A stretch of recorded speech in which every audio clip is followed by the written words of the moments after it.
রাসূল বলেন, ও যুবক, তোমার গুনাহ কি আল্লাহ তাআলার সৃষ্টি কুলের চাইতেও বড় নাকি? যুবক ডাকতে বলে, ইয়া রাসূলুল্লাহ, আমার তোমার আল্লাহ তাআলা तमाम সৃষ্টি কুলের চাইতেও বড় আমার গুনাহ, আমি এমন অপরাধ করেছি। যুবক যখন এই কথা বলে, রাসূল জিজ্ঞেস করে, তাহলে কি তোমার এই গুনাহটা আল্লাহ তাআলার দয়ার চাইতেও বেশি বড়? এর চাইতেও কি বেশি বড় নাকি গুনাহটা? যখন এই কথা বলে, যুবক কান্নাকাটি করতেছে, থরথর করে কাঁপতেছে, চোখ দিয়ে পানি টপ টপ করে পড়তেছে। যুবক হাওমাও করে কান্নাকাটি করে রাসূলকে বলতেছে, ইয়া রাসূলুল্লাহ, আমার তো মনে হয় আমার এই গুনাহটা আল্লাহর দয়ার চাইতেও বড়। এই কথা যখন বললেন, রাসূলুল্লাহ সাল্লাল্লাহু আলাইহি সাল্লাম বললেন, ও যুবক, তার মানে তুমি কি কাউকে হত্যা করেছো নাকি? যুবক বলে, না না ইয়া রাসূলুল্লাহ, কাউকে হত্যা তো আমি করি নাই। ইয়া রাসূলুল্লাহ, কাউকে হত্যা করি নাই। এইবার রাসূল জিজ্ঞেস করে, যুবক, তাহলে মনে হয় তুমি আল্লাহর সঙ্গে কাউকে শরীক করে এসেছো। রাসূলুল্লাহ সাল্লাল্লাহু আলাইহি সাল্লাম যখন এই কথা বললেন, যুবক বললেন, ইয়া রাসূলুল্লাহ, না না, আমি আল্লাহর সাথে কাউকে শরীকও করি নাই, শরীক করি নাই। এইবার রাসূলুল্লাহ সাল্লাল্লাহু আলাইহি সাল্লাম বলতেছে, যুবক, তুমি কি অপরাধ করেছো? কি অপরাধ করেছো? যে অপরাধটা আল্লাহ তাআলার সৃষ্টি করার চাইতেও বড়, আল্লাহ তাআলার দয়ার চাইতেও বড়। জিজ্ঞেস করলাম, হত্যা করেছো কাউকে? তুমি বললা না। আল্লাহর সঙ্গে শরীক করেছো? তুমি বললা না। ও যুবক, তাহলে বলো বলো সেই অপরাধটা কি? যদি তুমি না বলো তাহলে আমি বুঝবো কি কইরা। এইবার যুবক থর থর করে কাঁপতেছে, চোখ দিয়ে পানি পড়তেছে, হাউমাউ করে কান্নাকাটি করে রাসূলকে বলতেছে, ইয়া রাসূলুল্লাহ, আমি হলাম একজন দুশ্চরিত্র যুবক। আমি আমার জীবিকা নির্বাহের জন্য একটা পেশা অবলম্বন করেছি। আমি আমার পরিবার পরিজনকে চালানোর জন্য একটা পেশা অবলম্বন করেছি। রাসূলুল্লাহ সাল্লাল্লাহু আলাইহি ওয়াসাল্লাম জিজ্ঞেস করলেন, কি সেই পেশা? যুবক বলতেছে, ইয়া রাসূলুল্লাহ, যখন মদিনার অলিতে গলিতে কোন মানুষকে দাফন করা হয়, যখন মদিনার যে কোন প্রান্তে কোন মানুষকে দাফন করা হয়, এই যখনই দাফন করা হয়, ওই লাশের আপনজনের চোখ পাকি দিয়া রাত্রিবেলা আমি সেই কবরস্থানে পৌঁছে যাই। কবরস্থানে পৌঁছার পর খবর করে সেখান থেকে আমি কাফনের কাপড়গুলো নিয়ে আসি, আর সেই কাপড় বিক্রি কইরা, কাফনের কাপড় বিক্রি কইরা আমি আমার পরিবার পরিজনকে চালাই। রাসূলুল্লাহ সাল্লাল্লাহু আলাইহি ওয়াসাল্লাম বললেন, যুবক, তাহলে এরপর কি হয়েছে বলো? যুবক হাউমাউ করে কান্নাকাটি করতেছে, শরীরটা তরতর করে কাঁপতেছে, হাউমাউ করে কান্নাকাটি করে রাসূলকে বলে, ইয়া রাসূলুল্লাহ, আজকে ৩-৪ দিন পূর্বের ঘটনা। কি ঘটনা? রাসূলুল্লাহ সাল্লাল্লাহু আলাইহি ওয়াসাল্লাম জিজ্ঞেস করলেন, কি ঘটনা? যুবক বলে, ইয়া রাসূলুল্লাহ, মদিনার মধ্যে একজন সুন্দরী সুস্থি নারী, একজন যুবতী মৃত্যুবরণ করেছে। যুবতীকে কবরের মধ্যে দাফন করা হয়েছে। আমার কাছে যখন খবর আসলো, রাত্রেবেলা আমি সেখানে পৌঁছতাম, কবর করণ কইরা কবর থেকে মাটি করে রাত্রেবেলা আমি সেই মহিলার গা থেকে 5টি কাপড় আমি টান দিয়ে নিয়ে আসি। 5টি কাপড়ের কাপড় আমি নিয়ে যখন কবর থেকে বের হব, এই মুহূর্তে শয়তান আমার গাড়ির মধ্যে চাপলেন। শয়তান আমার গাড়ির মধ্যে ওই আমাকে ধোঁকা দেয়। কি ধোঁকা দেয়? বলতেছে, ও যুবক, তুই 5টা কাপড় পাইয়া তুই সন্তুষ্ট হয়ে গেলি, একবার দেখবি না এই কবরের ভিতর কত সুন্দরী একটা মেয়ে আছে? শয়তান আমাকে বলতেছে, তুই 5খানা কাপড় নিয়ে চলে যাইতেছিস, অথচ একবার তাকাইয়া দেখলি না এই কবরের ভিতর সব মদিনার সবচেয়ে সুন্দরী নারী রয়েছে। তুই যদি চাস, ইচ্ছা করলে তার সাথে খারাপ কাজে লিপ্ত হইতে পারবি। মেয়ে নিজেও বাধা দেবে না, দুনিয়ার কোনো মানুষও দেখবে না। তুই যদি চাস তাহলে এটা করতে পারবি। শয়তান যখন আমার গাড়ি চায় তাই কথা বলে, ইয়া রাসূলুল্লাহ, সঙ্গে সঙ্গে আমি খারাপ কাজের মধ্যে লিপ্ত হয়ে যাই, আমি জিনার মধ্যে লিপ্ত হয়ে যাই। যখন আমার তৃপ্তি মিটল, যখন আমি জিনা থেকে উঠলাম, আমার তৃপ্তি পাকা আশা পূরণ হয়ে যায়, যখন আমি সেখান থেকে উঠবো, এমন সময় আমার মনে হইতেছে ওই যুবক আমাকে ডাকতে বলতেছে, আমার ভাই, তুই আমাকে হাজার হাজার কবরস্থানবাসীর মধ্যে তুই আমাকে উলঙ্গ কইরা দিলি। শুধু তাই না, তুই আমাকে না পাক বানাইয়া দিলি। এটা তুই কিভাবে করলি? ইয়া রাসূলুল্লাহ, যখন আমার কানের ভিতর এই আওয়াজটা আসে, সঙ্গে সঙ্গে 5খানা কাপড় কবরের মধ্যে দিয়া ওই জায়গা থেকে আমি চলে এসেছি। ইয়া রাসূলুল্লাহ, আজ 3-4 দিন হয় এই যাবত পর্যন্ত আমি আমার ঘরের ভিতরে যাই নাই, বাড়িতে যাই নাই, খানা পিনা কোনো কিছুই করি নাই। ইয়া রাসূলুল্লাহ, এই অপরাধ আমি করেছি। যুবক যখন তার কাহিনী শেষ করলেন, রাসূল আরবি সাল্লাল্লাহু আলাইহি সাল্লাম ডাকতে বলতেছে, যুবক, ঠিকই তো, সত্যি তো তুমি বড় অপরাধ করেছো। এই কথা যখন রাসূল বললেন, রাসূল তো মুস্তাজাবুদ দাওয়াত, সমস্ত নবী আলাইহিস সালাতু ওয়াস সালাম ছিলেন মুস্তাজাবুদ দাওয়াত। তারা দোয়া কবুল করতে, তারা দোয়া করতে দেরি মালিকের দরবারে দোয়া পৌঁছতে দেরি করে না। যখন রাসূল বললেন সত্যি তো তুমি যুবক বড় গুনাহ করে ফেলেছ, এই কথা বলার সঙ্গে সঙ্গে যুবক সেখান থেকে দূর দিয়ে পলায়ন করে। কারণ কি? কারণ হলো সে বুঝতেছে যদি রাসূল আমার বিরুদ্ধে একটা কথা বলে দেয়, যদি রাসূল আমার বিপক্ষে একটা কথা বলে দেয়, মালিকের দরবারে কবুল হয়ে যাবে, আমার গুনাহ আমি ক্ষমা করতে পারবো না, মাফ করতে পারবো না। এই ভেবে যুবকটা চলে যা। এই দিক দিয়ে একদিন 2 দিন করতে সপ্তাহ পেরিয়ে মাস পেরিয়ে 40 দিন পর্যন্ত অতিবাহিত হয়ে যা। 40 দিন পর আল্লাহ পাক রব্বুল আলামিন রাসূলের দরবারে জিবরাইল আলাইহিস সালামকে পাঠাইয়া দেয়। জিবরাইল আসলেন, রাসূলকে সালাম দিলেন। সালাম দেওয়ার পর বলতেছে, ইয়া রাসূলুল্লাহ, আল্লাহ পাক রব্বুল আলামিন আমাকে পাঠাইছে আপনাকে কয়েকটা প্রশ্ন করার জন্য। রাসূল বললেন, কি সেই প্রশ্ন? জিবরাইল আলাইহিস সালাম বলেন, ইয়া রাসূলুল্লাহ, একটু আপনি বলেন না तमाम সৃষ্টিকুলকে সৃষ্টি করেছে কে?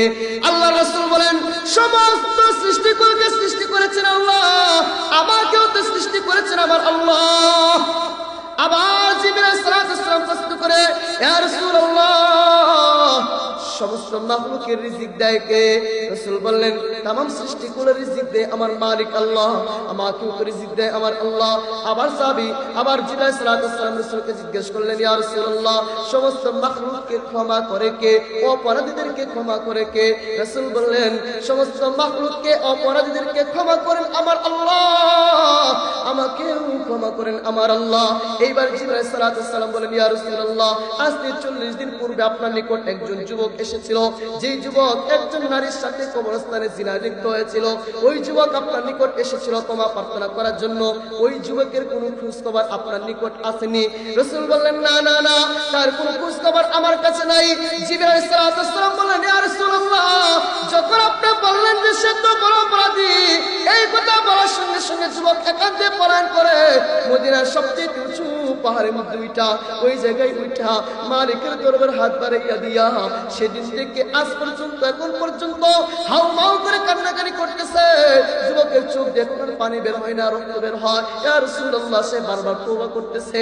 আপনি আপনার বড় বড় সাহাবীদেরকে তাদের নিকট পাঠাইয়া দেন, বড় বড় যে সমস্ত সাহাবী আছে তাকে তাদের নিকট পাঠান, সবাইকে তার নিকট পাঠান, আর তাকে সুসংবাদ জানাইয়া দেন আল্লাহ পাক রব্বুল আলামিন তার জীবনের সমস্ত গুনাহ মাফ করে দিয়েছে।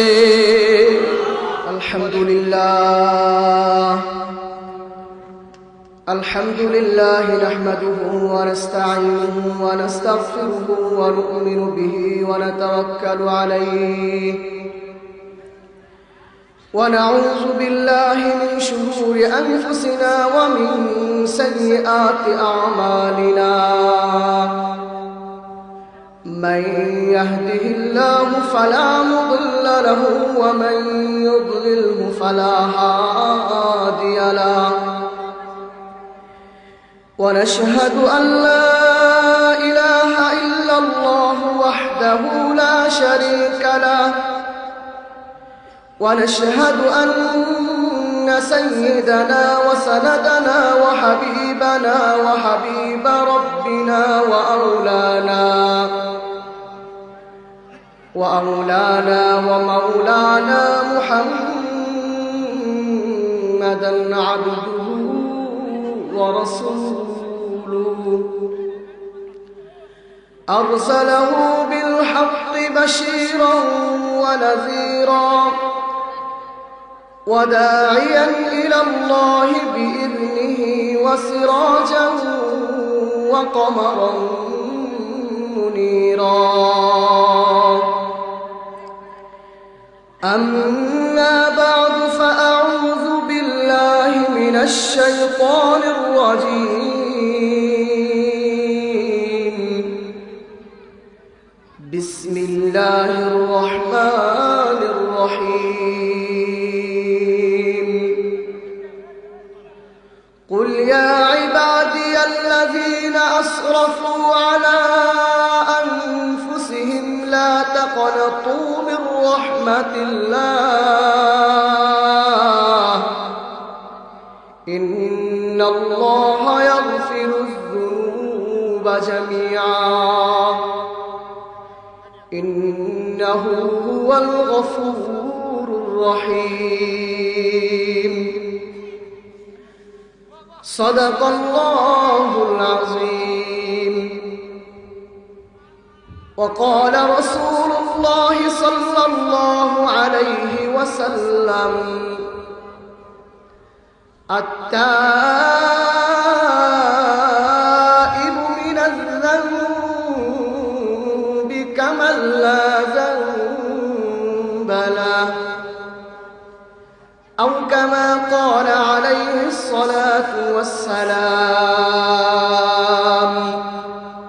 আমরা সবাই দুরূদ ইব্রাহিম পাঠ করি اللهم صل على محمد وعلى آل محمد كما صليت على إبراهيم وعلى آل إبراهيم إنك حميد مجيد اللهم بارك على محمد وعلى آل محمد كما باركت على إبراهيم وعلى آل إبراهيم إنك حميد مجيد رب اشرح لي صدري ويسر لي أمري واحلل عقدة من لساني يفقه قولي رب زدني علما رب زدني علما আলহামদুলিল্লাহ জাবাল নূর স্বেচ্ছাসেবী মানবিক সংগঠন ও প্রবাসী ভাইদের উদ্যোগে আয়োজিত সকল কবরবাসীদের স্মরণে আয়োজিত আজকের এই ওয়াজ ও দোয়ার মাহফিলের শ্রদ্ধেয় সম্মানিত সভাপতি উপস্থিত ওয়াজিবুল ইহতারাম উলামায়ে কেরাম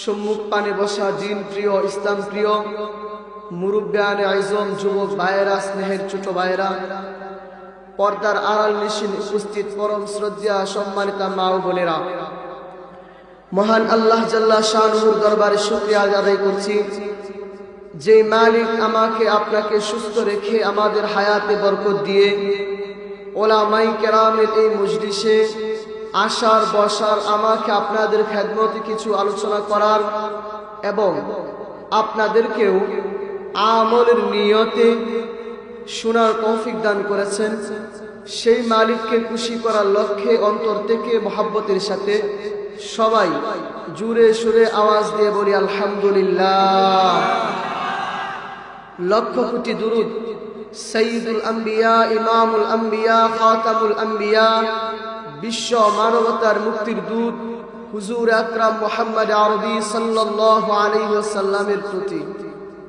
আজকের এই আয়োজন যারা এর উদ্যোক্তা এরা সকলেই হলেন আমাদের যুবক ভাইয়েরা তো আমি এবং আপনারা সবাই দোয়া করবেন আল্লাহ তাআলা যেন আজকের এই অনুষ্ঠানকে উদ্দেশ্য করে একটি উসিলা বানিয়ে মাধ্যম বানিয়ে আমাদের এই যুব সমাজের যুবক ভাইদেরকে আল্লাহ তাআলা যেন দ্বীনের জন্য কবুল করেন পাশাপাশি যুবক ভাইদেরকে আমি বলবো যেহেতু আপনারা অনুষ্ঠানটা করেছেন মাহফিলটা করতে অনেক পরিশ্রম করতে হয়েছে এখন এই মাহফিলটাকে সাফল্যমণ্ডিত করা এটাও আপনাদের দায়িত্ব আশেপাশে মেলা সহ বিভিন্ন জায়গায় যারা বসে আছে তাদেরকে নিয়ে সবাই মাহফিলে চলে আসেন আর আপনারা এখানে যারা যারা আছেন তাদের কাছে আমার এক নম্বর প্রশ্ন হলো রাসূলুল্লাহ সাল্লাল্লাহু আলাইহি ওয়াসাল্লামের সাথে জান্নাতে থাকতে চান কে একটু হাত তুলে দেখাবেন ইনশাআল্লাহ সবাই দেখেন তো কেউ আসেনি রাসূলের সাথে জান্নাতে থাকতে চায় না সকলেই চান আল্লাহ তাআলা আমাদেরকে কবুল করেন রাসূলুল্লাহ সাল্লাল্লাহু আলাইহি ওয়াসাল্লামের সাথে জান্নাতে থাকার জন্য রাসূল আমাদেরকে কিছু দিক নির্দেশনা দিয়েছেন কিভাবে কি করলে রাসূলের সাথে জান্নাতে থাকা যায় এর কিছু নিয়ম কানুন আল্লাহ রাসূল আমাদেরকে বলে গিয়েছেন নিয়ম কানুনটা কি রাসূলুল্লাহ সাল্লাল্লাহু আলাইহি ওয়াসাল্লাম বলেন মান আহাব্বা সুন্নতি ফাকাদ আহাব্বানি যেই ব্যক্তি আমার সুন্নতকে মহব্বত করলো সে আমাকে মহব্বত করলো ওমান আহাব্বানি কানা মাই ফিল জান্নাহ আর যে ব্যক্তি আমাকে মহব্বত করলো সে আমার সাথে জান্নাতে থাকলো বলেন রাসূলের সাথে জান্নাতে থাকার জন্য শর্ত হলো রাসূলকে মহব্বত বলেন না রাসূলকে মহব্বত করা আর রাসূলের মহব্বত রাসূলকে মহব্বত করার আরেকটা কাজ হলো রাসূলের সুন্নতকে মহব্বত বলেন না সবাই রাসূলের সুন্নতকে মহব্বত করা তাহলে আমাদের জন্মের পর থেকে মৃত্যুর আগ পর্যন্ত প্রতিটি কাজে রাসূলুল্লাহ সাল্লাল্লাহু আলাইহি ওয়াসাল্লামের তরিকা আছে না নাই? সবাই কথা বললেন না যে?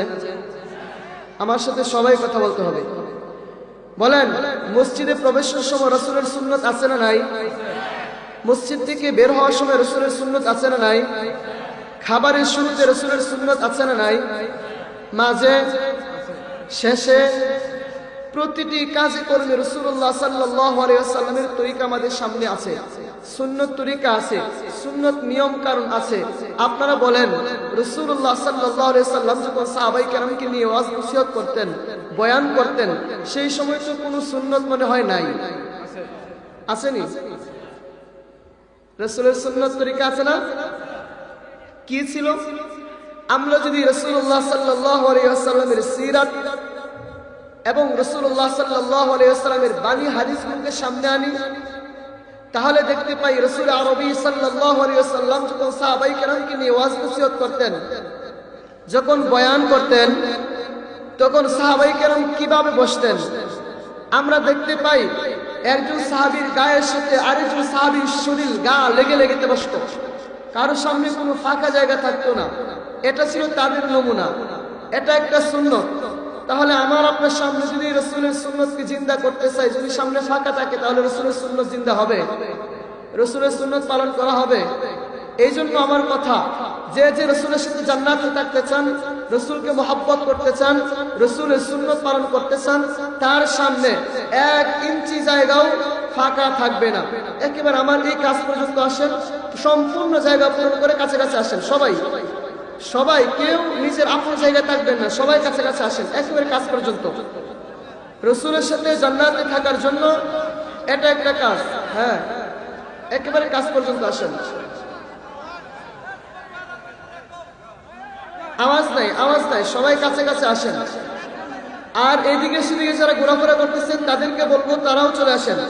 মাশাআল্লাহ, এই তো আলহামদুলিল্লাহ, পরিবেশটা সুন্দর হয়ে যাচ্ছে। আওয়াজ নাই, আওয়াজ নাই।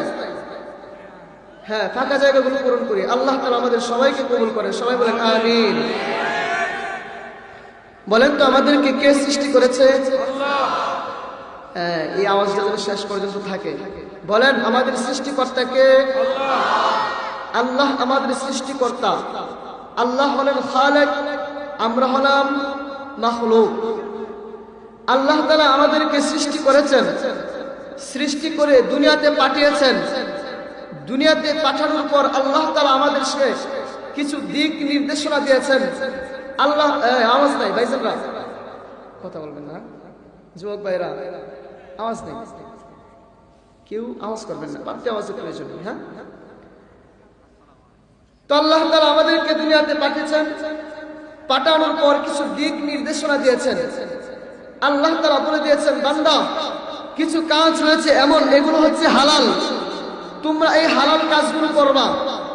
আল্লাহ তাআলা সাথে সাথে আমাদেরকে বলে দিয়েছেন, বান্দা, কিছু কাজ রয়েছে এমন, এইগুলো হলো হারাম, সাবধান সাবধান, হারাম কাজগুলো করা যাবে না। আবার আল্লাহ তাআলা আমাদেরকে বলে দিয়েছেন, কিছু কাজ রয়েছে সওয়াবের কাজ, যখন তোমরা এইগুলো করবা তোমাদের আমলনামা নেকি লেখা হইতে থাকবে, হইতে থাকবে, নেকি জড়ো হইতে থাকবে। আবার কিছু কাজ রয়েছে এমন, বান্দা, এইগুলো যদি তুমি করো এর দ্বারা তোমার গুনাহ হবে, এইগুলো করা যাবে না। কিন্তু দুর্ভাগ্যজনক হলেও সত্য, আমরা সওয়াবের কাজের তুলনায় গুনাহের কাজ, বলেন, গুনাহের কাজ বেশি করি, সওয়াবের কাজ কম করি। আমার আগে হযরত আলোচনা করতেছিলেন গুনাহের বিষয় নিয়ে, মনে হয় আমি একটু শুনলাম, এই জন্য আমি ইচ্ছা করলাম যে একটু গুনাহ নিয়েই, মানুষকে তো গুনাহ থেকে বিরত রাখতে হবে, এই জন্য আমি ইচ্ছা করলাম যে একটু এই বিষয় নিয়ে আলোচনা করি। তো যেই কথা বলতেছিলাম, আমাদেরকে আল্লাহ তাআলা দিক নির্দেশনা দিয়েছেন ভালো ভালো কাজগুলো করার জন্য, সবের কাজ করার জন্য, কিন্তু আমরা মানুষ বেশি বেশি গুনাহের কাজ করি। এই পৃথিবীতে যত মানুষ রয়েছে, চাই সে পুরুষ হোক, নারী হোক, অথবা তৃতীয় লিঙ্গের হোক, শিক্ষিত হোক, মূর্খ হোক, ধনী হোক, গরিব হোক, যাই হোক না কেন, এমন কোনো মানুষ নাই যে প্রাপ্তবয়স্ক হওয়ার পর তার দ্বারা গুনাহের কাজ হয় নাই। এখানে কেউ আছেন বুকে হাত দিয়ে বলতে পারবেন হুজুর আমার দ্বারা গুনাহের কাজ হয় নাই? আছে কেউ? নাই। গুনাহের কাজ সবাই করে। তাহলে গুনাহের কাজের মধ্যে আমরা প্রতিটি মানুষে লিপ্ত, গুনাহের কাজ আমরা করতেছি। সাথে সাথে এই কথাটাও জেনে রাখেন, আল্লাহ পাক রব্বুল আলামিন আমাদেরকে এই পৃথিবীতে পাঠানোর পূর্বেই আমাদেরকে যখন দুনিয়াতে পাঠিয়েছেন, পাঠানোর সাথে সাথে আগেই আল্লাহ তাআলা আমার আপনার জন্য একটা জান্নাতের ব্যবস্থা করে রেখেছেন। প্রতিটা মানুষের জান্নাত রয়েছে। তো জান্নাত এটা হলো পবিত্র জায়গা, জান্নাত এটা হলো আরাম আয়েশের জায়গা, জান্নাত এটা হলো সুখের জায়গা। দুনিয়াতে মানুষ যদি কোনো মানুষ সুখে বসবাস করে, যদি বলে হুজুর আমি 100-এর মধ্যে 100 সুখী, আমি বলবো না, আপনি 100%-এর মধ্যে 100% সুখী বলতে পারেন, কিন্তু এর মধ্যে 2% হলেও দুঃখ আছে। কি বলেন? আবার দুনিয়াতে কেউ এই কথা বলতে পারবে না যে আমি 100% দুঃখের মধ্যে আছি, এই কথা বলতে পারবে না। বরং এই 100%-এর মধ্যে 2% হলেও সুখ আছে।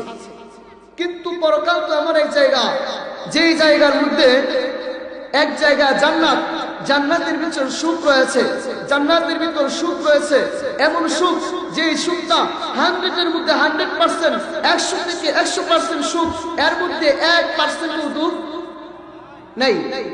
আবার আরেকটা জায়গা রয়েছে জাহান্নাম, যেই জায়গা 100-এর মধ্যে 100% সব দুঃখ আর দুঃখ, এর মধ্যে সুখের রেশও নাই। তো আল্লাহ তাআলা আমাদের জন্য জান্নাতের ব্যবস্থা করে রেখেছেন।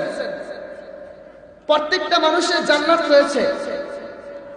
আর জান্নাত হলো পবিত্র জায়গা, জান্নাত হলো সুখের জায়গা, পবিত্র জায়গা। আল্লাহ তাআলা হলেন পবিত্র, জান্নাতও পবিত্র। কিন্তু গুনাহ যে করি এটা পবিত্র নাও পবিত্র? নাপাক, অপবিত্র। এখন বলেন, এই নাপাক জীবন নিয়ে যে ব্যক্তি গুনাহ করে, নাপাক কাজ করে, গুনাহ করে, সে তো নাপাক। এই নাপাক ব্যক্তি কি পবিত্র জায়গায় প্রবেশ করতে পারবে? সবাই বললেন না। গুনাহ নিয়ে জান্নাতে প্রবেশ করতে পারবে? হ্যাঁ, যদি কোনো ব্যক্তি ঈমান আনয়ন করে, নেক কাজ করে, সবের কাজ করে, শিরক থেকে বিরত থাকে, বিদআতকে বর্জন করে, আল্লাহ তাআলা তাকে জান্নাত দিয়ে দিবেন। আবার এইগুলো যদি না, সুবহানাল্লাহ বলার জন্য বলি নাই, এইগুলো যদি সে করে তাহলে সে জান্নাতে যাবে। পক্ষান্তরে সে যদি শিরকে লিপ্ত হয়, কুফরিতে লিপ্ত হয়, বিদআত করে, তাহলে আল্লাহ তাআলা তাকে জাহান্নাম দিয়ে দিবেন। তাহলে আল্লাহ তাআলা পবিত্র, জান্নাত পবিত্র। যদি কোনো ব্যক্তি জান্নাতে পৌঁছতে চায়, তাহলে তার জন্য শর্ত হলো জান্নাতে পৌঁছার জন্য তাকে পবিত্র হতে, সবাই বলে না, পবিত্র হতে হবে।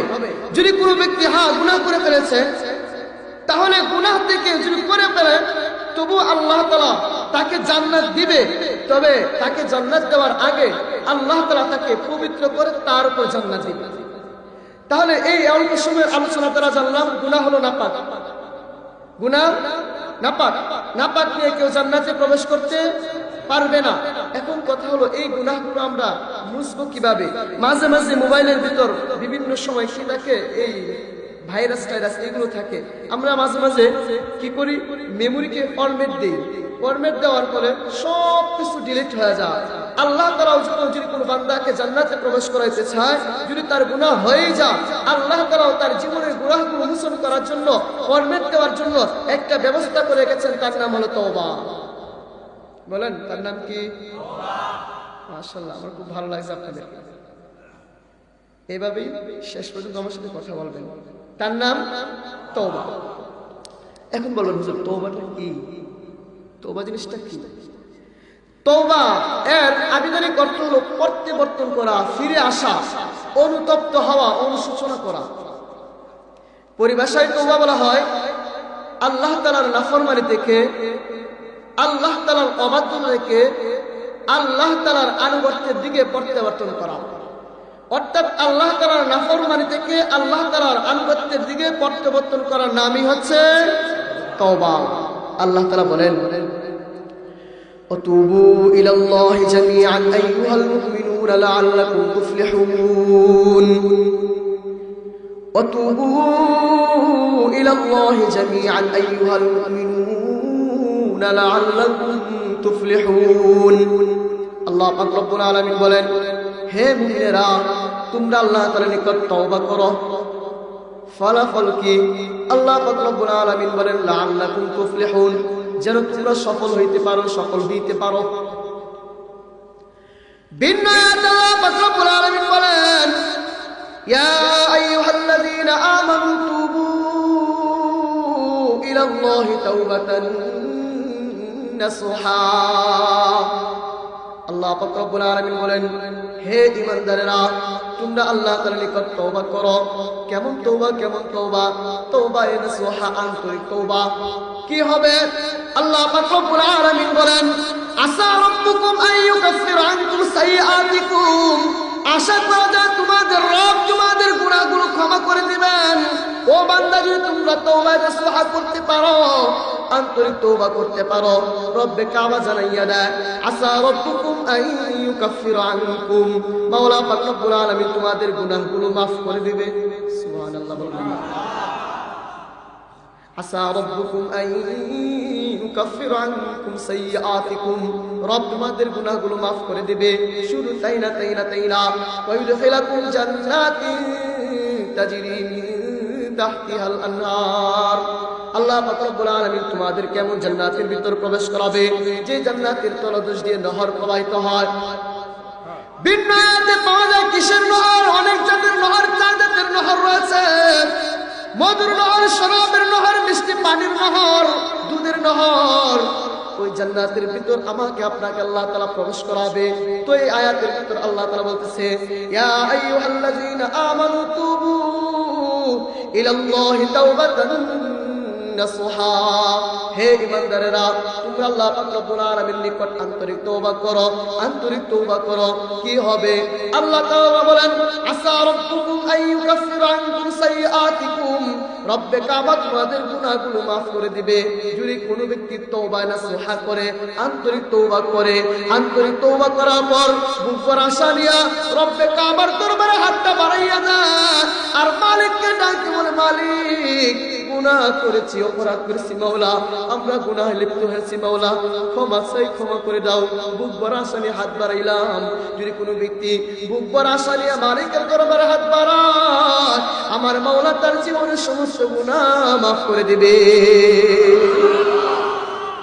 এখন কথা হলো হুজুর তাওবাতুন নাসুহাটা কেমন জিনিস আন্তরিক তওবাটা কি জিনিস হুজুর এটা তো আমরা বুঝি না আল্লাহ রাসূলের সাহাবী ওমর ইবনে বশীর রাদিয়াল্লাহু তাআলা আনহু ফারুক আযম ওমর রাদিয়াল্লাহু তাআলা আনহুকে জিজ্ঞেস করো ফারুক আযম তাওবাতুন নাসুহা আন্তরিক তওবাটা কি জিনিস ফারুক আযম জানাইয়া দেন তোমরা জানো না তাওবাতুন নাসুহা হলো আল্লাহ তাআলার অবাধ্যতা থেকে গুনাহ থেকে বান্দা এমন ভাবে প্রত্যাবর্তন করবে বান্দা গুনাহগুলোকে এমন ভাবে ছেড়ে দিবে যে সে আর জীবনে কখনো গুনাহ করবে না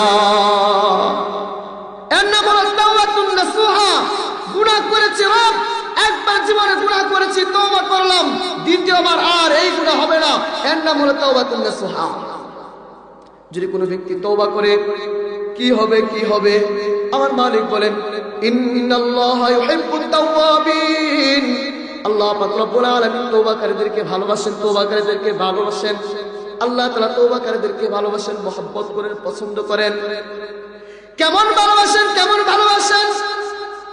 আল্লাহ রাসূল সাল্লাল্লাহু আলাইহি ওয়াসাল্লাম এই কথাটা বুঝাইতে গিয়ে সাহাবায়ে কেরামকে বলল আমার সাহাবায়ে কেরাম শুনো যদি কোনো ব্যক্তি আল্লাহ তাআলার প্রতি তওবা করে আল্লাহ তাআলার নিকট তওবা করে ইস্তিগফার পাঠ করে আমার মাওলা তার প্রতি কেমন সন্তুষ্ট হন এই কথাটা যদি তোমরা জানতে চাও শুনো রাসূলুল্লাহ সাল্লাল্লাহু আলাইহি সাল্লাম বলেন মনে করো তোমাদের মধ্যে থেকে কোনো একটি ব্যক্তি আল্লাহ পাক রব্বুল আলামিনের নিকট যদি কোনো ব্যক্তি তওবা করে তার নিকট কেমন খুশি হয় মালিক তার প্রতি কেমন খুশি হয় বুঝাইতে গিয়ে রাসূল বলেন মিন আহারিকুম কানা আলা রাহিলাতিহি আরদিন ফালা।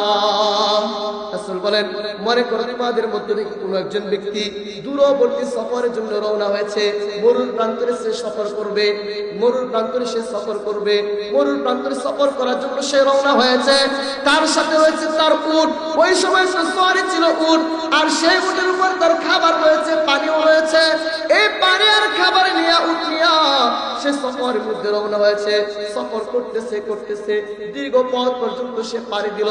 হঠাৎ করে তার শরীরের মধ্যে ক্লান্তি আসছে, মরুর প্রান্তরে সে হঠাৎ করে যখন ক্লান্তি আসে, হঠাৎ করে যখন তার ক্লান্তি আসে, তখন সে একটা গাছের নিচে বসে যা। হঠাৎ করে তার নিদ্রা এসে যা, সে অল্প সময় নিদ্রা ঘুমায়া যা। ঘুম ভাঙছে, ঘুম থেকে ভাঙার পর তখন দিকে তার উট নাই। ফানফারাতাত মিনহু, তার থেকে তার উট পলায়ন করেছে। যেই সওয়ারি এসে রওনা হয়েছিল একটা সফর করবে, দীর্ঘ পথ পাড়ি দিবে, মাঝ পথে আসার পর তার চোখের মধ্যে ঘুম আসছে, ঘুমায়া যায়। যখন তার ঘুম ভাঙে, ঘুম ভাঙার পর থেকে তার সওয়ারি নাই। ফানফারাতাত মিনহু আলাইহা তাআমুহু ওয়া শারাবুহু, অথচ সেই উটের উপর তার খাবার রয়েছে, পানিও রয়েছে। এখন আল্লাহর বান্দা চিন্তা করে, হায় হায়, এখন যদি আমি সামনের দিকে অগ্রসর হই তাহলে তো আমি আমার গন্তব্যে পৌঁছতে পারবো না। এখন তো মাঝামাঝি আছি, সামনের দিকে যদি অগ্রসর হই তাহলে আমার গন্তব্যে পৌঁছতে পারবো না, কারণ আমার সওয়ারি নাই, সওয়ারি নাই। খাবারের প্রয়োজন সামনের দিকে যাওয়ার জন্য, খাবারের প্রয়োজন, খাবারও নাই, পানিও নাই।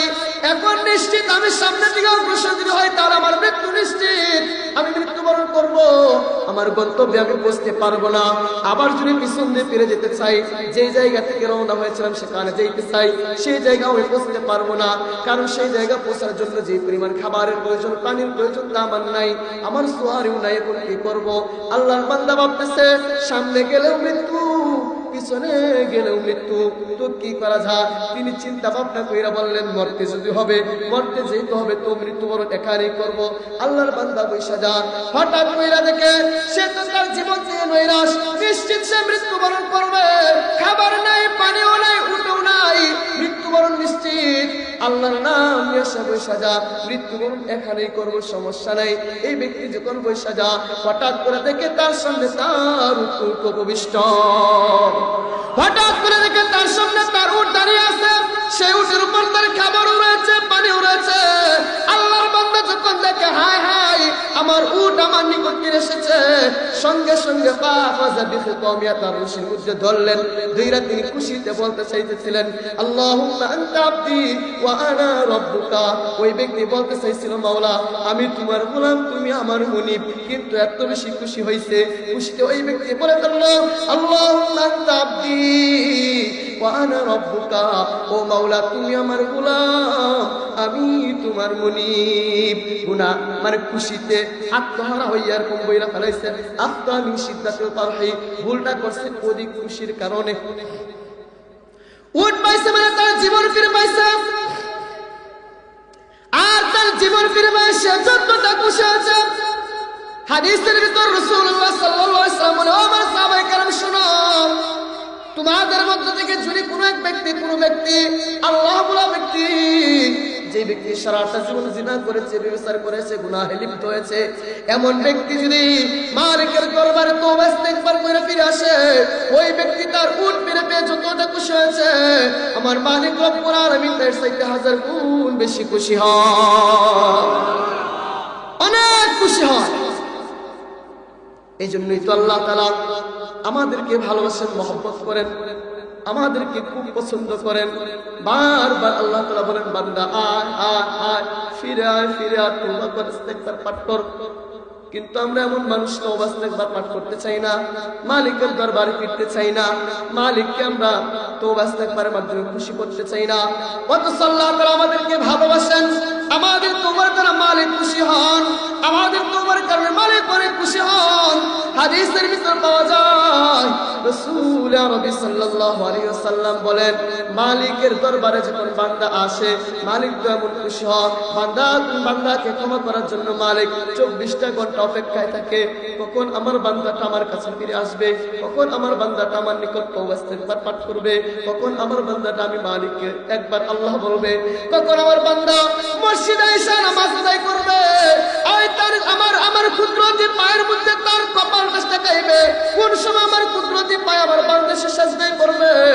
আমার মালিক অপেক্ষা করতে থাকে আর বলতে থাকে আয় আয় আয় আয় বান্দা আমার নিকট আয়, আমার নিকট ফিরিয়া, আমার নিকট ফিরিয়া। বারবার মালিক ডাকে, কিন্তু আমরা মানুষ তওবা করতে চাই না, ইস্তেগফার করতে চাই না। অথচ আল্লাহ রাসূলের হাদিসের ভিতর পাওয়া যায় আল্লাহ ক্বালা ইন্নাল্লাহ আযজা ওয়া জাল্লা ইয়াবসুতুহু বিল-লাইল, আল্লাহ পাক রব্বুল আলামিন তার হাতকে ইয়াবসুতুহু বিল-লাইল, রাতে বেলা দুই হাতকে এইভাবে সম্প্রসারিত করে রাখেন, লম্বা লম্বি করে রাখেন। কেন?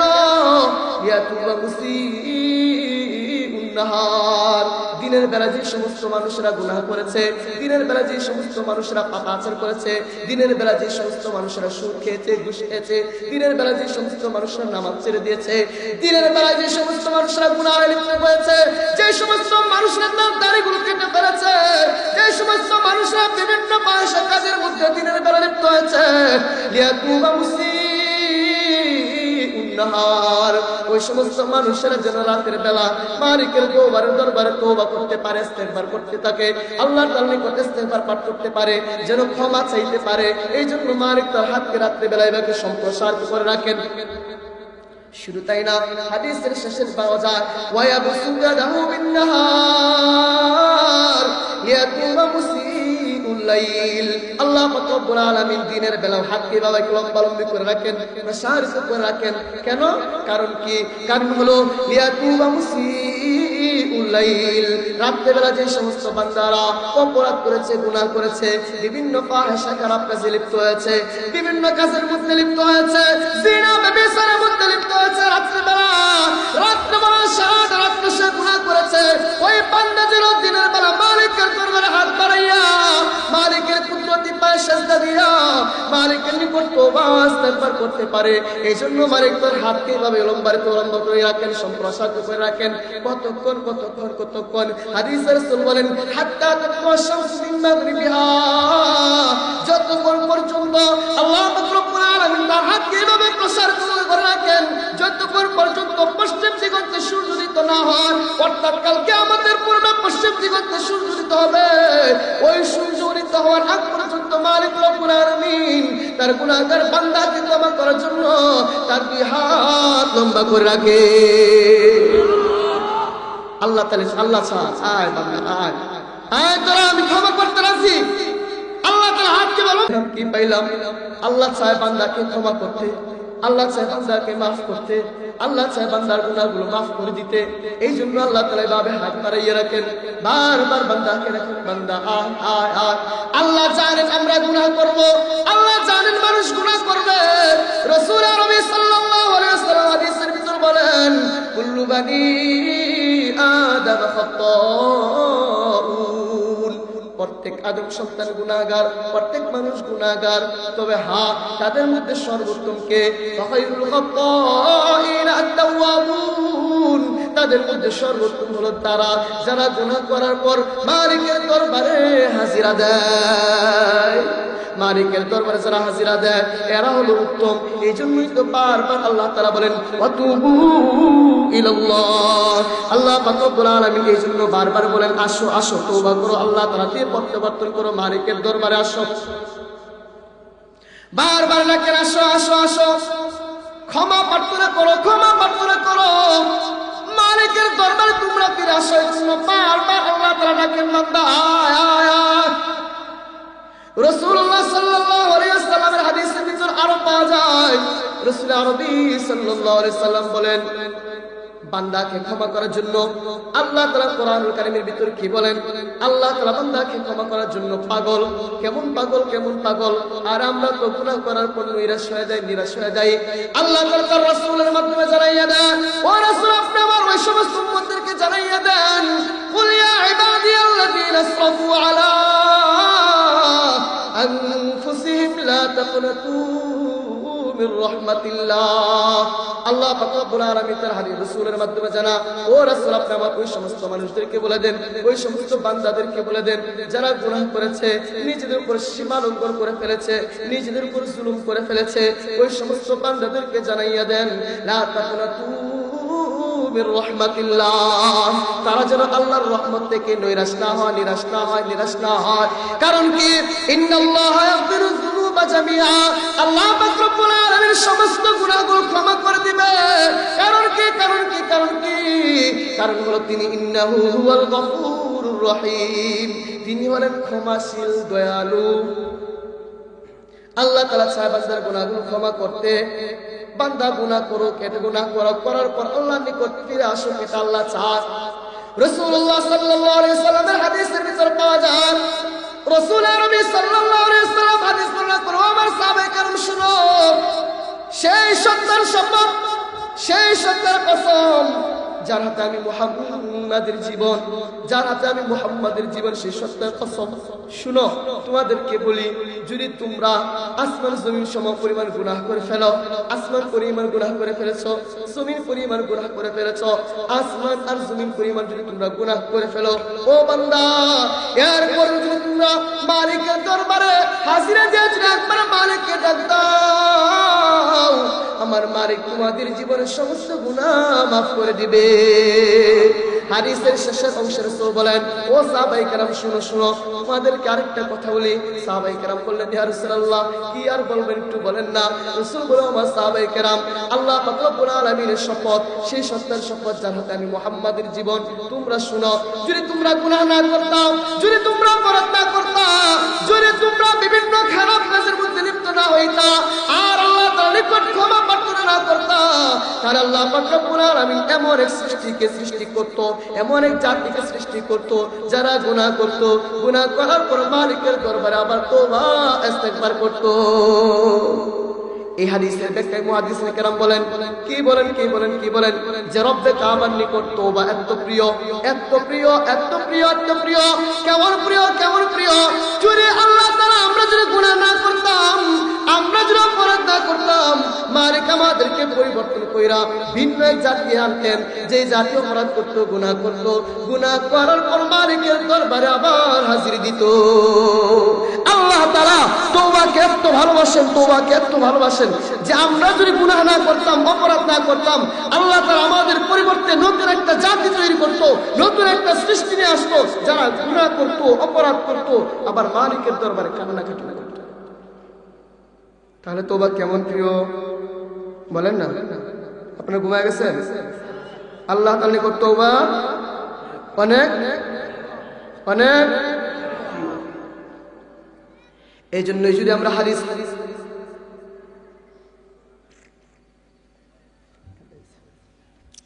এজন্যই তো আমরা হাদিসের ভিতর দেখতে পাই, বিভিন্ন হাদিসের ভিতর আমরা দেখতে পাই, রাসূল আরবি সাল্লাল্লাহু আলাইহি ওয়াসাল্লামের হাদিসগুলো যখন আমরা পড়ি, তখন দেখতে পাই আল্লাহ পাক রব্বুল আলামিন এমন বড় বড় অপরাধীদেরকে আল্লাহ তাআলা ক্ষমা করে দিয়েছেন, যারা অনেক খারাপ কাজের মধ্যে লিপ্ত ছিল, জীবনে বড় বড় অনেক গুনাহ করেছে, আল্লাহ তাআলা তাদেরকে ক্ষমা করে দিয়েছেন। একটা হাদিসের একটা ঘটনা বলবো, শুনবেন না? বয়ান শেষ করে দিব? চলবে? একটা ঘটনা বলে শুনেন। একবার ফারুক আজম ওমর ফারুক রাদিয়াল্লাহু তাআলা ঘর থেকে বের হলেন, কোথাও সফরের মধ্যে যাবেন। ঘর থেকে বের হওয়ার পর ফারুক আজম যখন ঘর থেকে বের হয়ে পথ শুরু করলেন, তিনি হাঁটতে থাকলেন, সম্মুখে অগ্রসর হইতে থাকলেন। হঠাৎ করে তিনি রাস্তার পাশে দেখতে পান একজন যুবক হাওমাও করে কান্নাকাটি করতেছে, যুবকের চোখ দিয়ে পানি পড়তেছে। ফারুক আজম তো শক্ত দিলওয়ালা মানুষ, যার ব্যাপারে রাসূল বলেন, ওয়াশাদুহুম ফি আমরিল্লাহিল উমার, উমর হলো কঠিন দিলওয়ালা, শক্ত দিলওয়ালা মানুষ। এই উমর ফারুক রাদিয়াল্লাহু তাআলা যখন দেখলেন এই যুবকের চোখ দিয়ে পানি পড়তেছে, যুবক কান্নাকাটি করতেছে, যখন তিনি দেখলেন যুবক হাওমাও করে কান্নাকাটি করতেছে, ফারুক আজম যুবকের কাছে উপস্থিত হয়ে যায়। যুবককে প্রশ্ন করো, যুবক তুমি কিসের জন্য কান্নাকাটি করতেছো, কি ব্যাপার, কি কারণ তুমি কান্নাকাটি করতেছো একটু বলো।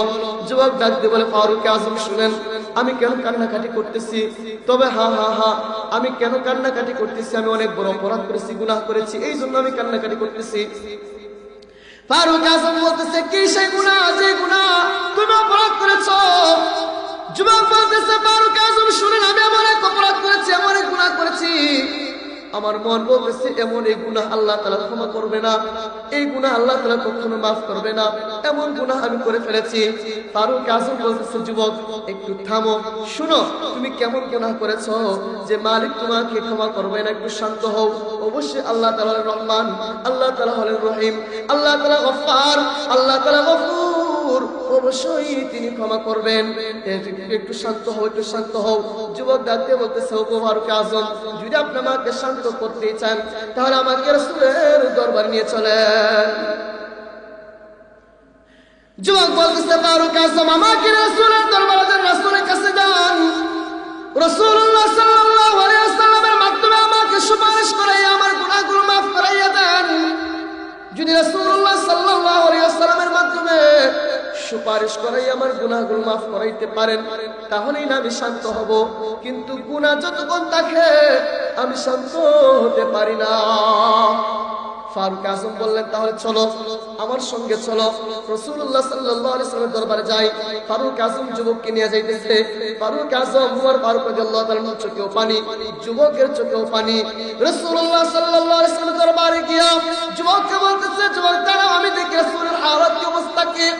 তখন ফারুক আযম রাসূলুল্লাহ সাল্লাল্লাহু আলাইহি ওয়াসাল্লামের রুমের ভিতরে যখন প্রবেশ করেন, কামরায় যখন প্রবেশ করেন, তখন রাসূলের চোখ দিয়া উমর ফারুক আযমের চোখ দিয়া জড়জড় করে পানি পড়তেছে। তার পানি দেখে জিজ্ঞেস করে রাসূলুল্লাহ সাল্লাল্লাহু আলাইহি ওয়াসাল্লাম, জিজ্ঞেস করে ওমর কোন কারণে তুমি কাঁদো, কি হয়েছে? ফারুক আযম বলছে ইয়া রাসূলুল্লাহ আমি তো এমনিতেই কান্নাকাটি করি না, আমি এক যুবকের কান্না দেখে আমি কান্নাকাটি করতেছি, সেই যুবক আপনার সাথে সাক্ষাৎ করতে চায়। রাসূল বলেন নিয়ে আসো, আসো আসো। রাসূলুল্লাহ সাল্লাল্লাহু আলাইহি ওয়াসাল্লামের কাছে রাসূল যুবক উপস্থিত করা হয়। যুবকের চোখে তখন পানি পড়তেছে। রাসূল আরবি সাল্লাল্লাহু আলাইহি ওয়াসাল্লাম যুবককে দেখে জিজ্ঞেস করে যুবক কিসের জন্য তুমি কাঁদো, কিসের জন্য তুমি কাঁদো, কি হয়েছে একটু বলো। যুবক ডাক দিয়ে বলছে ইয়া রাসূলুল্লাহ আমি জীবন এমন এক অপরাধ করেছি, এমন এক গুনাহ করেছি, আমার মনে হয় আমার মালিক আমাকে ক্ষমা করবে না। রাসূলুল্লাহ সাল্লাল্লাহু আলাইহি ওয়াসাল্লাম বললেন যুবক কি সেই গুনাহ একটু বলো না, একটু জানতে চাই। যুবক বলে ইয়া রাসূলুল্লাহ অনেক বড় গুনাহ। রাসূল বলেন ও যুবক তোমার গুনাহ কি আল্লাহ তাআলার সৃষ্টি করে চাইতেও বড় নাকি? যুবক ডাকতে বলে ইয়া রাসূলুল্লাহ আমার তোমার আল্লাহ তাআলা तमाम সৃষ্টি করে চাইতেও বড় আমার গুনাহ, আমি এমন অপরাধ করেছি। যুবক যখন এই কথা বলে রাসূল জিজ্ঞেস করে তাহলে কি তোমার এই গুনাহটা আল্লাহ তাআলার দয়ার চাইতেও বেশি বড়, এর চাইতেও কি বেশি বড় নাকি গুনাহটা? যখন এই কথা বলে যুবক কান্নাকাটি করতেছে, থরথর করে কাঁপতেছে, চোখ দিয়ে পানি টপ টপ করে পড়তেছে। যুবক হাওমাও করে কান্নাকাটি করে রাসূলকে বলতেছে ইয়া রাসূলুল্লাহ আমার তো মনে হয় আমার এই গুনাহটা আল্লাহর দয়ার চাইতেও বড়। এই কথা যখন বললেন রাসূলুল্লাহ সাল্লাল্লাহু আলাইহি ওয়াসাল্লাম বললেন ও যুবক তার মানে তুমি কি কাউকে হত্যা করেছো নাকি? যুবক বলে না না ইয়া রাসূলুল্লাহ কাউকে হত্যা তো আমি করি নাই, ইয়া রাসূলুল্লাহ কাউকে হত্যা করি নাই। এবার রাসূল জিজ্ঞেস করে যুবক তাহলে মনে হয় তুমি আল্লাহর সঙ্গে কাউকে শরীক করে এসেছো। রাসূলুল্লাহ সাল্লাল্লাহু আলাইহি ওয়াসাল্লাম যখন এই কথা বললেন যুবক বললেন ইয়া রাসূলুল্লাহ না না আমি আল্লাহর সাথে কাউকে শরীকও করি নাই, শরীক করি নাই।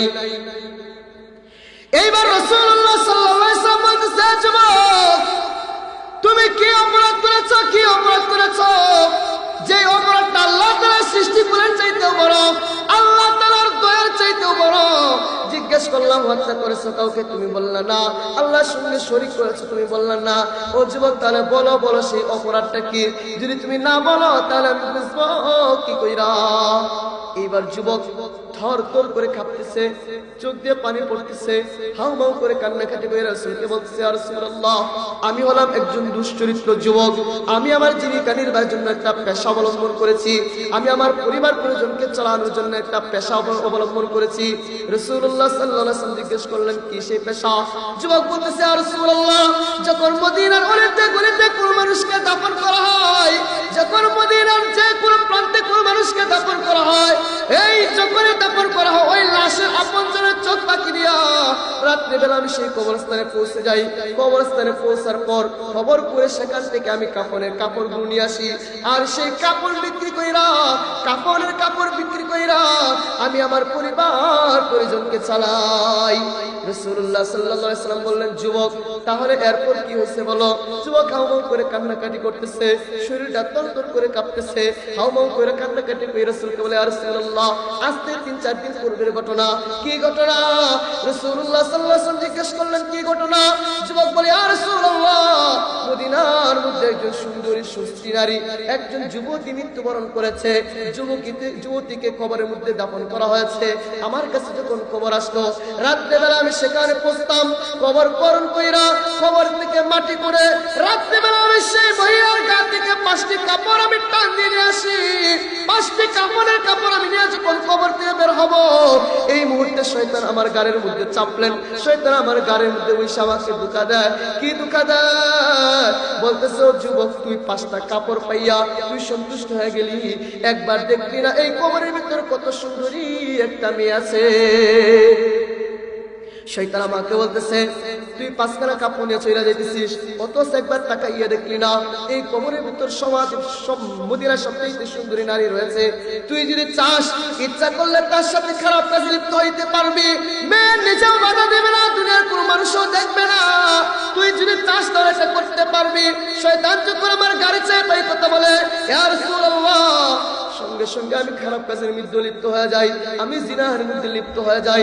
যখন আমার তৃপ্তি মিটলো, যখন আমি জিনা থেকে উঠলাম, আমার তৃপ্তি পাওয়ার আশা পূরণ হয়ে যায়, যখন আমি সেখান থেকে উঠবো, এমন সময় আমার মনে হইতেছে ওই যুবক আমাকে ডাকতে বলতেছে, আমার ভাই তুই আমাকে হাজার হাজার কবরস্থানবাসীর মধ্যে তুই আমাকে উলঙ্গ কইরা দিলি। শুধু তাই না, তুই আমাকে না পাক বানাইয়া দিলি। এটা তুই কিভাবে করলি? ইয়া রাসূলুল্লাহ যখন আমার কানের ভিতর এই আওয়াজটা আসে, সঙ্গে সঙ্গে 5খানা কাপড়ের কবরের মধ্যে দিয়া ওই জায়গা থেকে আমি চলে এসেছি। ইয়া রাসূলুল্লাহ আজ 3-4 দিন হয় এই যাবত পর্যন্ত আমি আমার ঘরের ভিতরে যাই নাই, বাড়িতে যাই নাই, খানা পিনা কোনো কিছুই করি নাই। ইয়া রাসূলুল্লাহ এই অপরাধ আমি করেছি। যুবক যখন তার কাহিনী শেষ করলেন, রাসূল আরবি সাল্লাল্লাহু আলাইহি সাল্লাম ডাকতে বলতেছে, যুবক ঠিকই তো, সত্যি তো তুমি বড় অপরাধ করেছো। এই কথা যখন রাসূল বললেন, রাসূল তো মুস্তাজাবুদ দাওয়াত, সমস্ত নবী আলাইহিস সালাতু ওয়াস সালাম ছিলেন মুস্তাজাবুদ দাওয়াত। তারা দোয়া কবুল করতে, তারা দোয়া করতে দেরি, মালিকের দরবারে দোয়া পৌঁছতে দেরি করে না। যখন রাসূল বললেন, সত্যি তো তুমি যুবক বড় গুনাহ করে ফেলেছো, এই কথা বলার সঙ্গে সঙ্গে যুবক সেখান থেকে দূর দিয়ে পলায়ন করে। কারণ কি? কারণ হলো সে বুঝতেছে, যদি রাসূল আমার বিরুদ্ধে একটা কথা বলে দেয়, যদি রাসূল আমার বিপক্ষে একটা কথা বলে দেয়, মালিকের দরবারে কবুল হয়ে যাবে। আমার গুনাহ আমি ক্ষমা করতে পারবো না, মাফ করতে পারবো না। এই ভেবে যুবকটা চলে যা। এই দিক দিয়ে 1 দিন 2 দিন করতে সপ্তাহ ফিরে মাস ফিরে 40 দিন পর্যন্ত অতিবাহিত হয়ে যা। 40 দিন পর আল্লাহ পাক রব্বুল আলামিন রাসূলের দরবারে জিবরাইল সালাতু সালামকে পাঠাইয়া দেয়। জিবরাইল আসলেন, রাসূলকে সালাম দিলেন। সালাম দেওয়ার পর বলতেছে, ইয়া রাসূলুল্লাহ আল্লাহ পাক রব্বুল আলামিন আমাকে পাঠাইছে আপনাকে কয়েকটা প্রশ্ন করার জন্য। রাসূল বললেন, কি সেই প্রশ্ন? জিবরাইল সালাতু সালাম বলেন, ইয়া রাসূলুল্লাহ একটু আপনি বলেন না, तमाम সৃষ্টিকুলকে সৃষ্টি করেছে কে? আল্লাহ রাসূল বলেন, সমস্ত সৃষ্টিকুলকে সৃষ্টি করেছেন আল্লাহ, আমাকেও তো সৃষ্টি করেছেন আমার আল্লাহ। আবার জিবরাইল সালাতু সালাম প্রশ্ন করে, ইয়া রাসূলুল্লাহ সমস্ত মাখলুকের রিজিক দেয় কে? রাসূল বললেন, तमाम সৃষ্টিকুলের রিজিক দেয় আমার মালিক আল্লাহ, আমাকেও তো রিজিক দেয় আমার আল্লাহ। আবার সাহাবী আবার জিবরাইল সালাতু সালাম রাসূলকে জিজ্ঞেস করলেন, ইয়া রাসূলুল্লাহ সমস্ত মাখলুককে ক্ষমা করে কে? অপরাধীদেরকে ক্ষমা করে কে? রাসূল বললেন, সমস্ত মাখলুককে অপরাধীদেরকে ক্ষমা করেন আমার আল্লাহ, আমাকেও ক্ষমা করেন আমার আল্লাহ।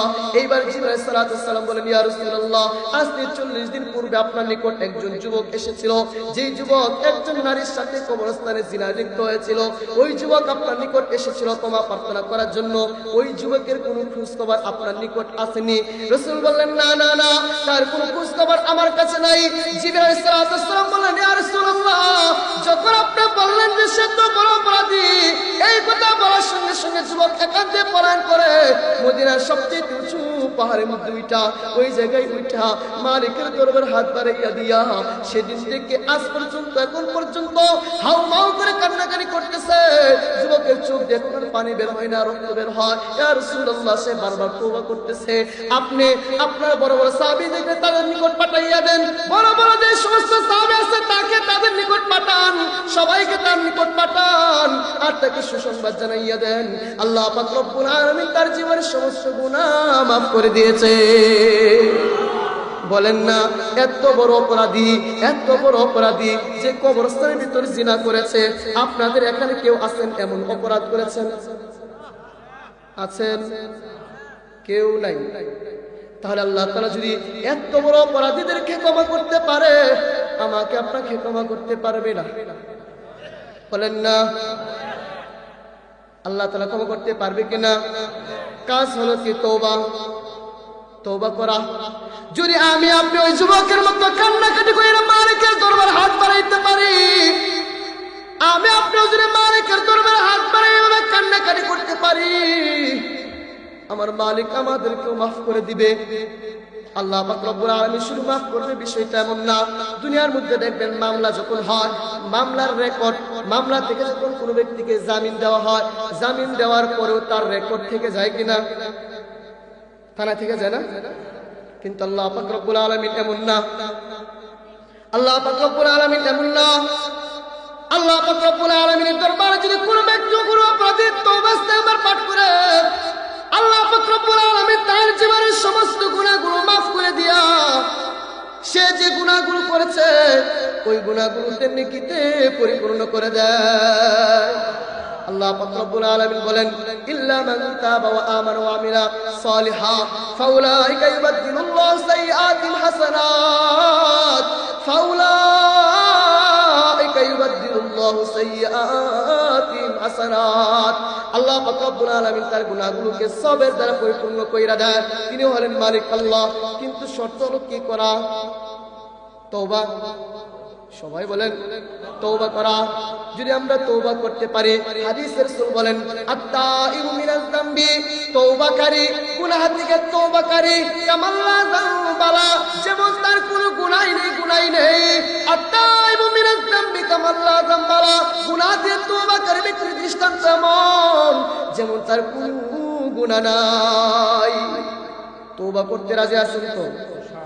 আল্লাহ রাসূল হাদিসের ভিতর সাহাবায়ে কেরামকে বলেন, সাহাবায়ে কেরাম তোমরা মালিকের দরবারে তওবা করবা, বারবার তওবা করবা।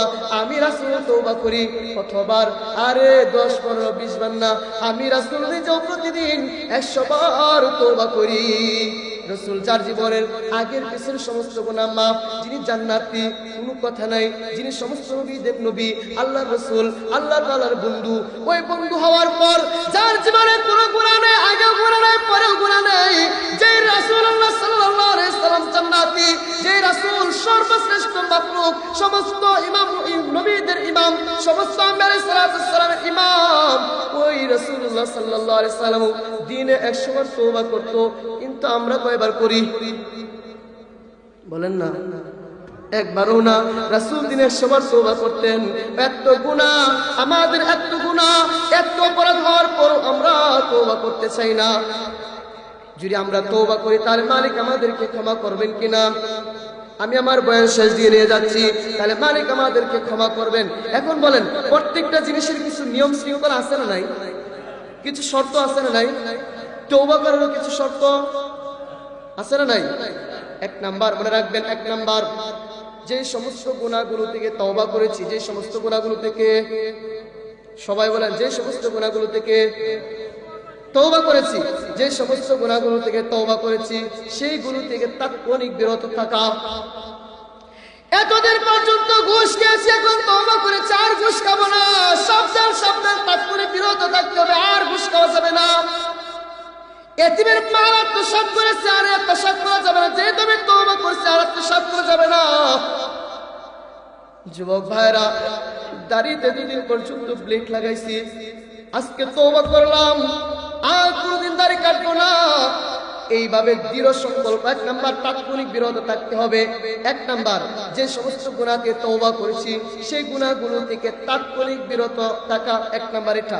তাহলে তাৎক্ষণিক সাথে সাথে এখন তওবা করছি, যে বিষয়ের উপর যে গুনাহের উপর তওবা করেছি, সুদ, আমি আর সুদ খাবো না, এখন তওবা করেছি, তাৎক্ষণিক আর সুদ খাওয়া যাবে না, বিরত থাকতে হবে।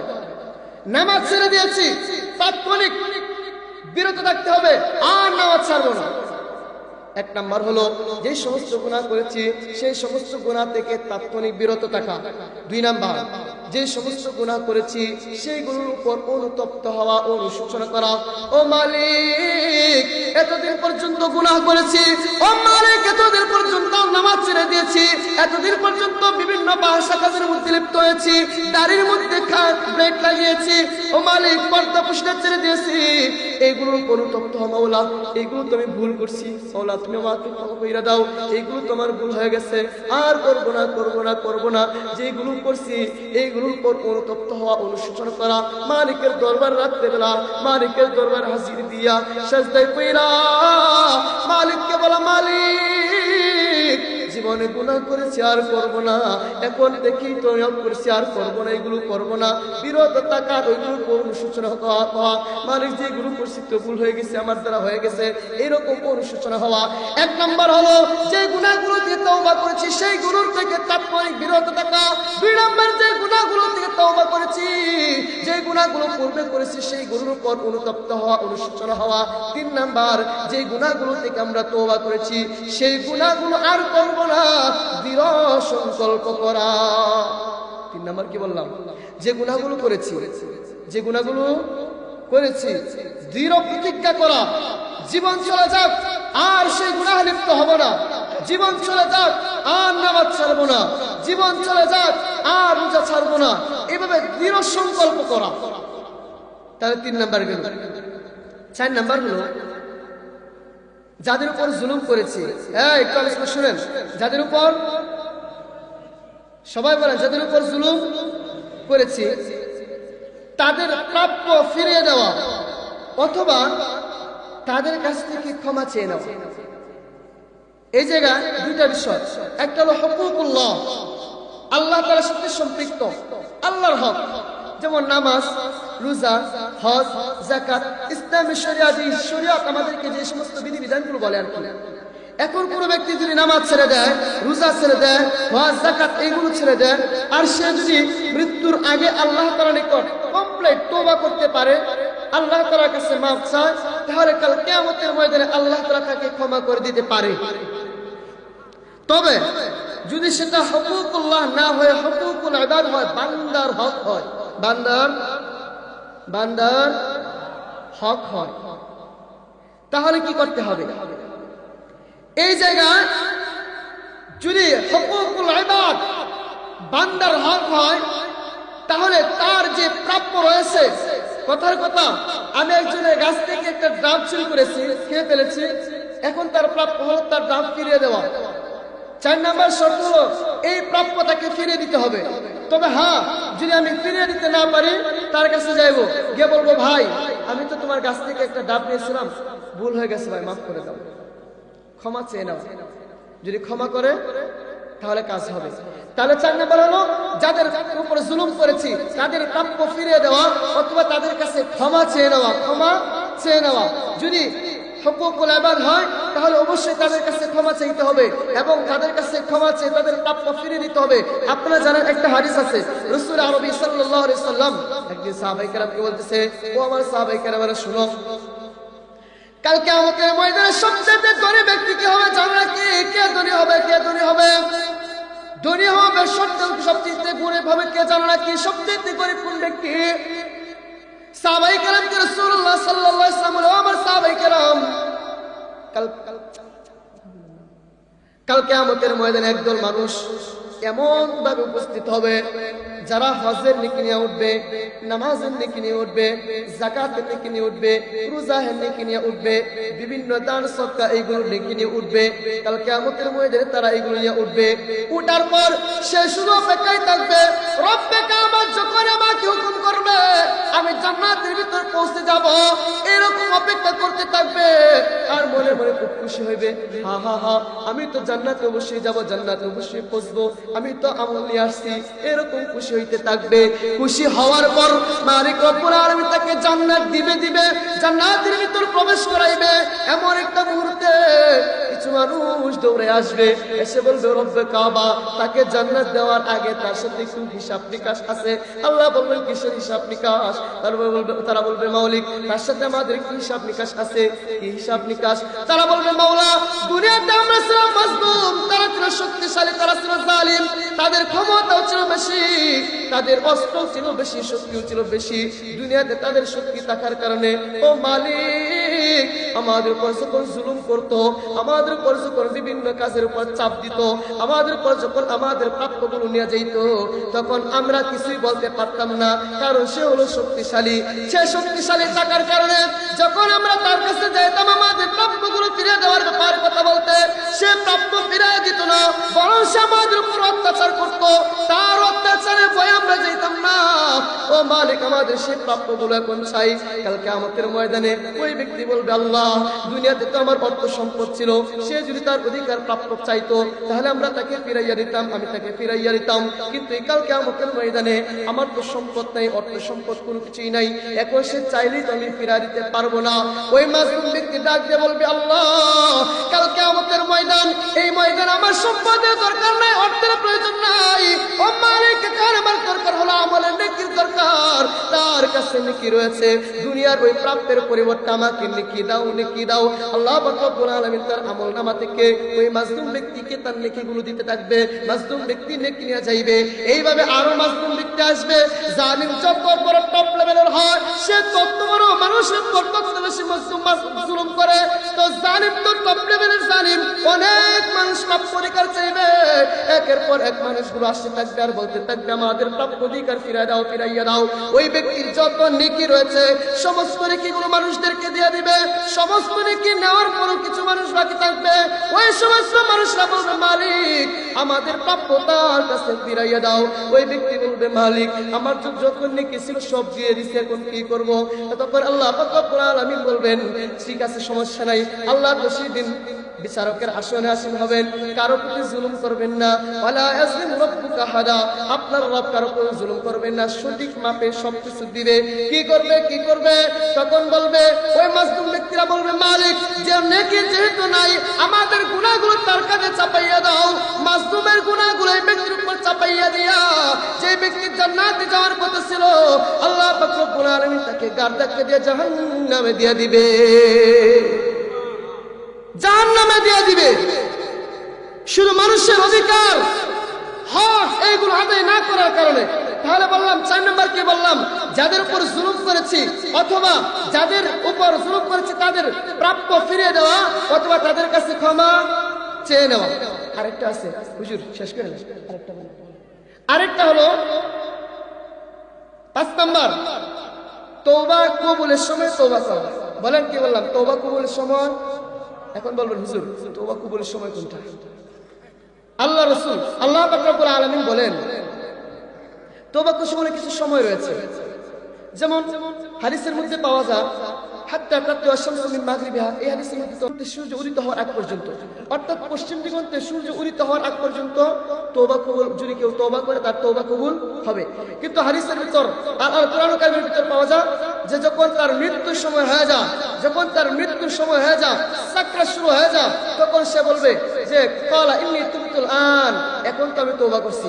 আল্লাহ তাআলা বলেন ওয়ালাইসাতিত তাওবা, ওই ব্যক্তির তওবা নাই, লিল্লাযীনা ইয়ামালুনা সাইয়্যাত, যে ব্যক্তি খারাপ কাজ করতেই থাকে কন্টিনিউ ধারাবাহিকভাবে একের পর এক খারাপ কাজ করতেই থাকে হাত্তা ইযা হাদরা আহাদাহুল মাউত, এমন অবস্থা আপনার নিকট মৃত্যু উপস্থিত হয়ে যায়, মৃত্যুবরণ করবে, এমন সময় সে বলতেছে ক্বালা ইন্নী তুবতুল আন, আল্লাহ আমি এখন তওবা করছি। আল্লাহ বলে আর তওবা কবুল হবে না। তাহলে তওবা কবুলের সময় তওবা করা। আল্লাহ তাআলা আমাদের সকলকেই মৃত্যুর আগেই তওবা করে নিজের জীবনের সমস্ত গুনাহগুলো মাফ করিয়ে কবরে যাওয়ার তৌফিক দান করেন। সবাই বলেন আমিন। ওয়া আখিরু দাওয়ানা আলহামদুলিল্লাহি রাব্বিল আলামিন। আসসালামু আলাইকুম ওয়া রাহমাতুল্লাহি ওয়া বারাকাতুহু।